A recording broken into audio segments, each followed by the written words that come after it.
düşür sessiz küçelerde, adın düşür yine düşünceme. Yürek sesini eşidip susan, susuzluk kimi yanır gece. Bir adım yakın, bir adım uzak, her bakışım seni arzulayır. Susma bak mənə, bu hissler sessizce danışır. Bir sevgi yazıldı küləyə, seninle yanıp sönen her güne. Bu ürək seni hele tanıyır, adını pıçıldayır sessizce.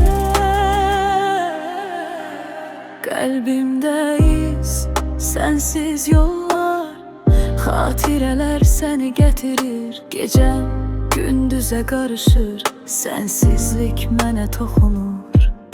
Eğer bir gün bakışlar görüşse, sözler susacak yine bize. Çünkü bakışların değer her şeyi, kalan hissi ürek saklayar. Bir sevgi yazıldı küləyə, sen gedəndə yandı bu ürəkdə. Ama her bakış seni çağırır, adını pıçıldayır sessizce.